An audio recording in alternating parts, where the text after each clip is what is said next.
Well, that's good to hear. For Roy. Oh.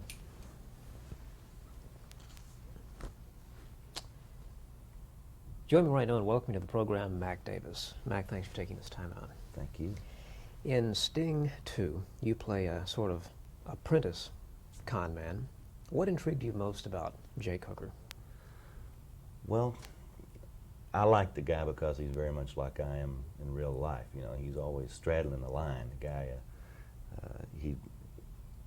he's described at the end of the movie pretty well by Jackie Gleason, a guy who's never really grasps the reality of things. You know, he just plunges in headlong and gets lucky most of the time and gets out of it. But he's always on the verge of disaster. Mm-hmm.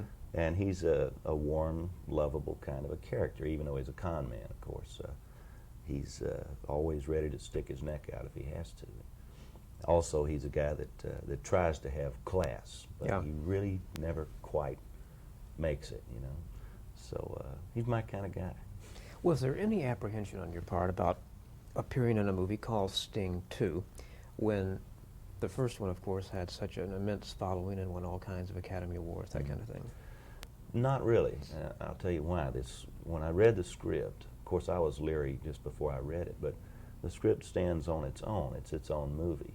And there may be some question as to whether they should have called it the Sting 2 and put themselves in the place of receiving all those critical comments or whatever. But it's obvious I'm no Robert Redford and Jackie Gleason is not Paul Newman. But it was an opportunity to work with the likes of Jackie Gleason and Carl Malden and Oliver Reed and Terry Garr and Val Avery.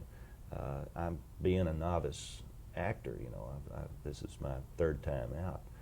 It was a great chance to work with some great actors and learn something, and at the same time be in a movie that is real family-oriented and fun. I know this is a question that nobody's ever asked you, so I'll ask you.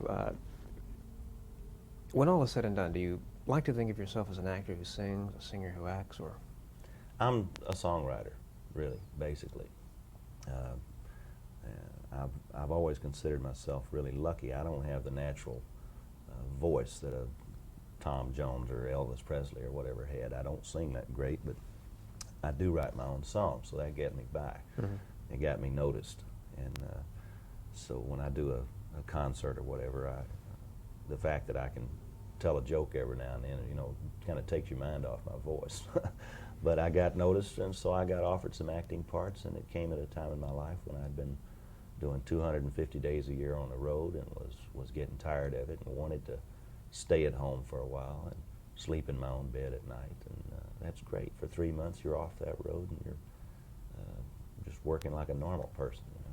This is probably one of those impossible questions, but how long does it take to, or is there a standard time it takes you to compose a song? Not with me. I've written songs like Watching Scotty Grow. I wrote in about 30 minutes from start to finish. And my kid was sitting right there across the table from me drawing, and I would just, you know, write. Something's Burning took me 11 years to write. I had the title when I was 15 or 16 and kept changing it every year until finally in 1969 I got a hit with it with Kenny Rogers. So you can't really put a limit on that. You know? Is it easier when you know you're writing a song for a particular artist, or does that happen? Like the songs, for example, that Elvis made, did you write those with him in mind? Not really. Some of them I did and some of them I didn't. Memories, which was my first big hit with Elvis, was written specifically for him for a television special. They wanted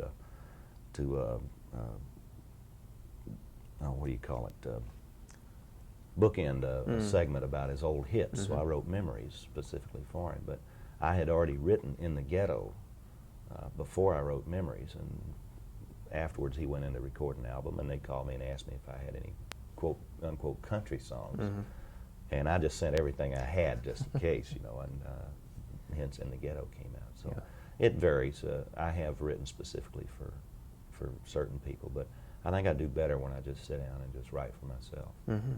What kind of roles, film roles, in the future would you like to do? Because, well, actually, you started out with a rather in a very dramatic film, but your role was It was easy. It was kind of a 'Cause comedy I grew role, up right? around guys like that. You Yeah. know, I grew up in the South, North Dallas in 40 Lubbock, would, Texas, and in Atlanta, Georgia. Yeah. And anybody who's lived in the South knows these characters. There's a million of them. You know, we grow up around them. And so it wasn't that tough for me to play that role. All I had to do was put on the weight. You know, but I would like, and if I would like to try something.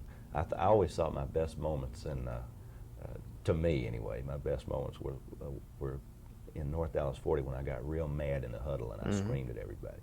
And I liked it when the guy told me in the Sting 2 that I had to win this fight, and I got real determined. And you know, I'd like to play a part where I play a real bad guy. You know, I mean, like That could I'd be just like to interesting. try it just for the heck of That it. could You be know, it interesting. may not be great for my image, but it'd be a great experience anyway. In Sting 2, you do get kind of knocked around a bit in some of the boxing. Did you get hurt at all? The very last shot of the big fight scene was a slow motion shot, and I think I overacted a little bit. I was trying to make it really look great, and I flew through the air, and when I landed on my rib cage and tore a muscle in between the ribs, and it was real painful because the next week we went on location, and all the running scenes, the roller coaster stuff. We were in an amusement park in the middle of the night in San Jose, California, and it was drizzling and 50 degrees. And I'm doing dialogue on a roller coaster with a I was going to broken ask rib. about that. There's a scene was- in Sting 2, without giving it away, that takes place on this huge roller. Now, was that was not special effects? You were actually Great on this. camera work.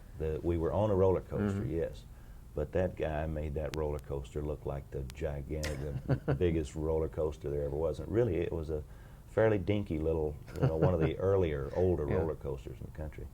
But I tell you, at 4 o'clock in the morning, and 50 degrees and a busted rib, it felt like I was on one of those monsters. It looks terrifying. It was. What will you follow Sting 2 with? What? What will you follow Sting 2 with? Right now, I've got a lot of work backed up. I've got 10 more weeks in Las Vegas and 4 weeks in Lake Tahoe, and I've got to write and record an album before the year's out. So I'm really, I can't do a movie if I want to for a while, but we're still looking at scripts, and if something really good comes along, and I'm lucky enough that they asked me to do it, we'll work something out. Well, thank you very much for taking this time. I've enjoyed it. Thank you. Thank you.